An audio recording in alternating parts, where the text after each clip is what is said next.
Hi everyone, it's your boy Zach, and I just got out of Rambo Last Blood, and my chest hurts. Oh, I need to get a medical bracelet. So, first of all, this is going to be filled with spoilers. It is a recommend. If you like the other Rambo movies, it is a recommend. If you're not into Rambo movies, I'm not even sure why you're watching this video. I think, at this point in the series, it's been around for 40 years. You either like Rambo or you don't. I actually didn't even get into the Rambo series till, honestly, like 10 years ago when the fourth one came out? Fourth one, right? It was the fourth? Yeah, so this is the fifth. So I grew up during the 80s and I never liked Rambo. I never did. All the jocks were Stallone fans. I wasn't a jock, so I always felt intimidated by Stallone and the Rocky movies and the Rambo movies, and they seemed kind of silly to me. I like serious stuff like G.I. Joe. So I missed out. I was too young to see First Blood.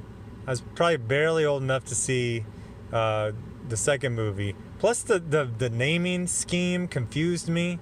It was First Blood, and then it was Rambo First Blood Part 2, and then it was Rambo 3. But really, that was really random. It was First Blood, and then the First Blood Part 2. But it wasn't Rambo 3 First Blood Part 3. It should have been Rambo 2 First Blood Part 3. And then the fourth one was called Rambo, which everyone thought I will say this. The naming convention of the Rambo movies is less confusing than that of the Mad Max movies and the Fast and the Furious movies. But I saw, the fourth one, and I thought it was fantastic. It was a very, very simple story.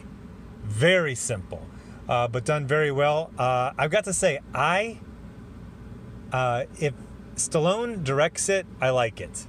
If Stallone doesn't direct it, I like Stallone. Catchphrase. So I loved the last one. Absolutely loved it. I loved it so much that I make graphic novels, and I did a graphic novel called Iron Sights that was basically based on me imagining what happened after the end of Rambo, the fourth Rambo movie called Rambo. He basically he leaves Burma, and then he goes back to his I think it's Arizona ranch that his dad lives at, and you don't know if his dad's alive. I kind of thought they hinted that his dad was alive, but so now it's 8-10 years later, and it starts, and he's, I think, did I space out or something? Or were they just very subtle about it? He's living with a Hispanic family. It's, I believe, a grandmother and her granddaughter. And mom died, and dad's an a-hole, and he's out of the country.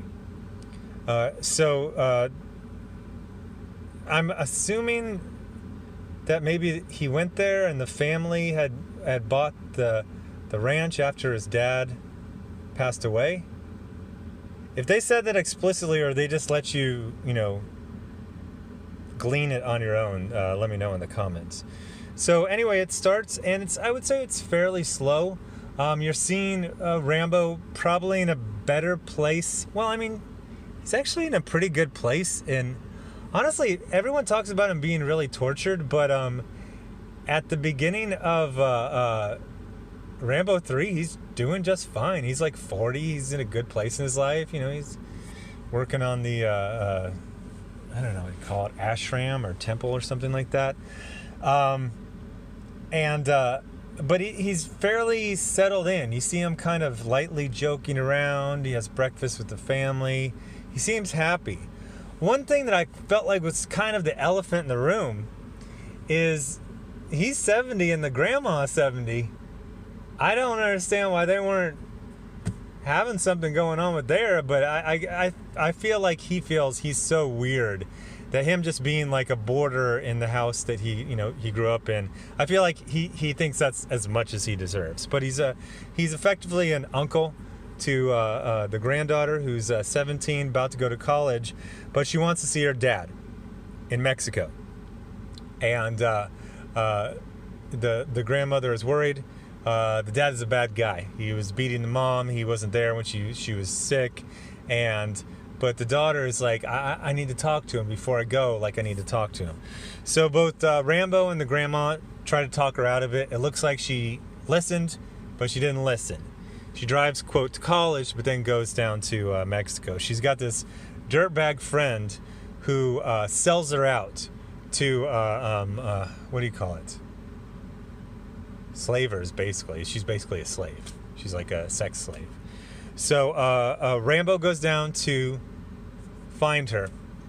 And this is where, like, geez, this is why my chest feels like this. I wasn't ready for this movie. You know, I grew up hearing about the Rambo movies, and they all basically kind of were how they thought they were going to be. You know, First Blood was about, you know, Vietnam vet, PTSD. And the second one was basically like a fantasy of refighting and re-winning the Vietnam War. The third one was essentially G.I. Joe. It's just an adventure. The fourth one was kind of, you know, like you had the whole Casino Royale. Wow, my chest really hurts. Like this one is freaking dark. So the darkness comes from spoilers. If you like Rambo movies, go check it out. Spoilers. Okay, you're back. The girl dies. Here's what's 100 times worse. I never care about spoilers, so I'll watch I'll read spoiler-filled reviews and all this type of stuff. I would have sworn that I read a review where he says he rescues the girl. Now, technically, he does rescue the girl, but then she dies of an overdose on the way back to America. Here's the deal: I went to the bathroom. I had kind of guessed what the movie was. I was like, this feels like a good point. He's going to go back to America. He's going to set up a bunch of traps. The cartel's going to come. Ouch. So, no, the girl died. I came back right when a car was driving away. I thought it was the grandma and the girl. It's like, oh, he got her away. And now he's going to kill the cartel people so that... so they don't like kind of track her down for revenge. No, she's dead. She's dead. And I was like, I know the first one was basically him just trying, just to get a meal in a town, and then just trying to escape. The second one, he was rescuing POWs. The third one, he was rescuing Troutman, his commander. The fourth one, he was rescuing some missionaries. The fifth one, he rescues her or she dies. So, like, the last 30 minutes is just heartbreak and vengeance, but it's empty vengeance. Like, she was, like a really pure soul. And the movie is just her being just, like, destroyed and degraded and then dying at the age of 17. Like, I was not ready for that. I thought I was just going to see, a revenge shoot-'em-up movie. I didn't know it was going to be this dark. I was not ready for it at all. So, good movie. Not as good as if Stallone would have directed it himself. I think he is a superior, top-shelf director. And I can always tell when he's directed something versus, but it's a lot of hats to wear. You know, he writes, I would say in his career, what was he written? Or at least had a hand in about 1/3 to 1/2 of the scripts of the movies he's been in. So he's a great writer.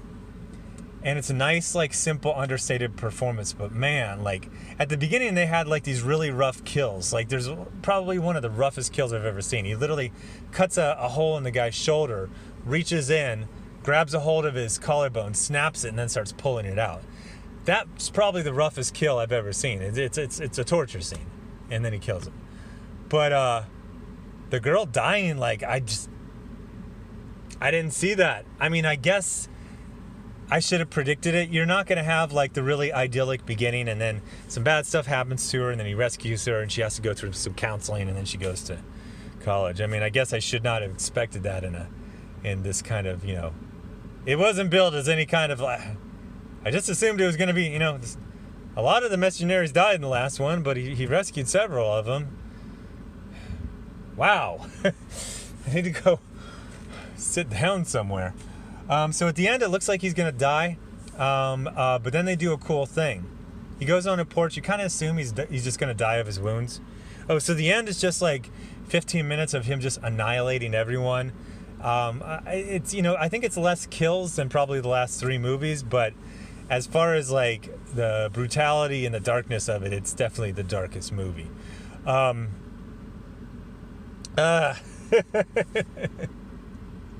usually, you know, you watch the trailer, you see the reviews, you kind of have it. Like, the reviews are they're absolutely useless. Like, our shill media is so freaking corrupt and biased, and just everyone says the same. Like, I would just skim. They're like, "This is racist because he shoots Mexicans." It's like, oh my gosh, he also rescues Mexicans. They're children. They're acting like children. It's just all virtue signaling and sanctimony. I didn't want the girl to die so horribly and her just life just to be destroyed just because she wanted to go reconnect with her father. I mean, he did get revenge, but I would have rather her be alive. And so at the end, they start doing this kind of cool thing where they're showing like little, it's almost like GIFs, you know what I mean? Like, it's moving, but then it's still, but then they kind of do like almost like a 3D thing. And they're showing all the movies, and then they start showing the movie you just saw, and you're like, that's weird. You're just going to show me scenes, little bits from the movie I just saw, but then they show you something they didn't see. You see Rambo get up, you see him go to a horse, step up into the saddle, and then ride away. Is it the last Rambo movie? Probably. I mean, first blood, last blood. He basically says, you know, he outlived everyone, and now all that's left for him is to just live to keep their memory alive. And I can see some merit to that. There's a great line where he's like, I'm going to screw it up. He's like, I'm just going to screw it up. He was saying, you know, he went overseas, and there's damage to his mind and his soul, but his heart's like still going on. It's still beating. So, yeah. I really did not time that bathroom break well at all. Because I think it was so much worse that I came back thinking she was alive. And first I was like, well, he's lying. He's just tricking them. But then he's talking about, like, this is how I feel. And so at the end, he literally rips the main villain's heart, like, right out of his chest. And he's like, this is what it feels like. And I was like, yeah, that's what it feels like, because I'm feeling it right now. Like, that, oh my gosh. So a good Rambo movie. It's not a Friday night popcorn movie. Oh my gosh, no. Oh, wow. So anyway, thanks for watching. Ouch. So thanks for watching. I started watching Crying Freeman, this old movie from the 90s, Christoph Gans and Iron Chef in it. And I'll probably review that one tomorrow. Thanks, bye.